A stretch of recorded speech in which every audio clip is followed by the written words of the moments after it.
నేటిదిన వాక్య ధ్యానం కొరకు యోహాను సువార్త 11వ అధ్యాయము 25వ వచనంలో రాయబడిన వాక్యాన్ని చదువుకుందాం. అందుకు యేసు పునరుద్ధానమును జీవమును నేనే. చదవబడిన ఈ వాక్య భాగంలోని దీవెన నా ప్రియులకు మీరందరూ పొందుదురుగాక. వాక్య ధ్యానం కొరకే ప్రార్థన. ప్రేమ కలిగిన మా తండ్రి, మీకు వందనాలు. నేడు చదవబడిన ఈ వాక్య భాగం ద్వారా నాతో విను మా ప్రియులతో మీరు మాట్లాడి మా విశ్వాసాన్ని, ఆధ్యాత్మిక స్థితిని బలపరచమని యేసుక్రీస్తు నామములో బ్రతిమాలి ప్రార్థిస్తున్నాను తండ్రి. ఆమెన్. చదవబడిన ఈ వాక్య భాగంలో యేసుక్రీస్తు ప్రభువారు మార్తాతో తనను ఏ విధముగా పరిచయం చేసుకుంటున్నారో ఇక్కడ మనం చూస్తూ ఉన్నాం. నిజమే, యేసుక్రీస్తు ప్రభువారు ఎవరు అనంటే ఆయన పునరుద్ధానుడు. ఆయన పునరుద్ధానుడగుటకు అనగా మరణములో నుండి, అంటే మరణాన్ని అనుభవించి తిరిగి మరణాన్ని జయించి తిరిగి లేచుట అనేది పునరుద్ధానము అనేటటువంటి విషయాన్ని మనకు తెలియచేస్తూ ఉంది. ఆయన పునరుద్ధానుడగుటకు కారణం అనగా మరణాన్ని జయించి తిరిగి లేచుటకు కారణం ఏమై ఉంది అనంటే అపోస్తుల కార్యములు 2వ అధ్యాయము 24వ వచనంలో మరణము ఆయనను బంధించి ఉంచుట అసాధ్యము గనుక దేవుడు మరణ వేదనను తొలగించి ఆయన లేపెను అనేటటువంటి విషయాన్ని మనం చూస్తూ ఉన్నాం. మానవ జీవితానికి శరీరంతో ఉన్నటువంటి మనుషులకు మరణము రావటానికి గల కారణం ఏంటంటే రోమీలకు రాసినటువంటి పత్రిక 6వ అధ్యాయము 23వ వచనంలో రాయబడినటువంటి మాట ఈ విధంగా ఉంది. ఎలయనగా పాపం వలన వచ్చు జీతము మరణము. అయితే యేసుక్రీస్తు ప్రభువారు ఆయన ఏ పాపము చెయ్యని వ్యక్తి. మన పాపముల కొరకే ఆయన కలువరి శిలువలో ఆయన మరణించి ఉన్నారు గనుక మరణము ఆయనలో పాపము లేదు గనుక మరణము ఆయనను బంధించి ఉంచుట అసాధ్యము అనేటటువంటి విషయాన్ని దేవుని యొక్క వాక్యం మనకు తెలియచేస్తూ ఉంది. పరిశుద్ధ గ్రంథం పునరుద్ధాన ఆ స్థితిని గురించి ఏ విధంగా మనకు వివరిస్తుందో కొరింథీయులకు రాసినటువంటి మొదటి పత్రిక 15వ అధ్యాయము 35వ వచనం మొదలుకొని రాయబడినటువంటి వాక్య భాగాల్లో కొన్ని సంగతులు మనం చూస్తాం. అయితే మృతులు ఎలాగూ లేతురు, వారి ఎట్టి శరీరంతో ఒత్తురని ఒకడు అడుగును. ఓ అవివేకి, నువ్వు విత్తనేది చచ్చితేనే గాని బ్రతికింపబడదు కదా.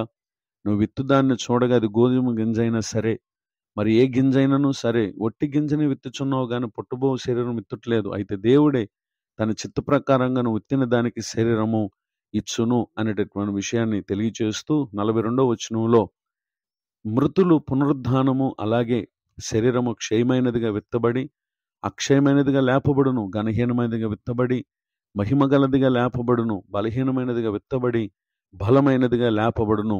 ఇట్టి కార్యము పునరుద్ధానము అనేటటువంటి విషయాన్ని ఇక్కడ మనం చూస్తున్నాం. ప్రపంచవ్యాప్తంగా ఉన్న క్రైస్తవ్యానికి మూలం ఏమై ఉంది అనంటే ఈ పునరుద్ధానమే.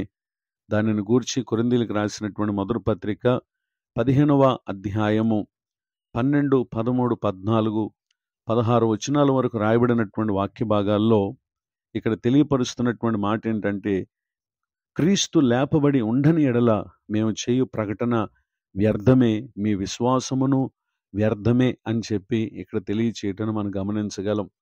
ఒకవేళ క్రీస్తు లేపబడకపోతే 17వ వచనం చెప్తున్నటువంటి మాట మీరింకనూ మీ పాపములలోనే ఉన్నారు అనేటటువంటి విషయాన్ని మనం చూస్తూ ఉన్నాం. ఆయన మరణములోనే గనుక ఉంటే మనం అందరము ఏమాత్రం పాపము నుండి విడుదల పొందక పాపములోనే ఉండి ఈ లోకాన్ని విడిచిపెట్టవలమై ఉన్నాం. అయితే యేసు ప్రభు పునరుద్ధానం మనము మన పాపస్థితిని విడిచి నూతన స్థితిని పొందటానికి అది కారణమైంది అనేటటువంటి విషయాన్ని ఈ సందర్భంగా తెలియజేయటాన్ని సంతోషిస్తున్నాను.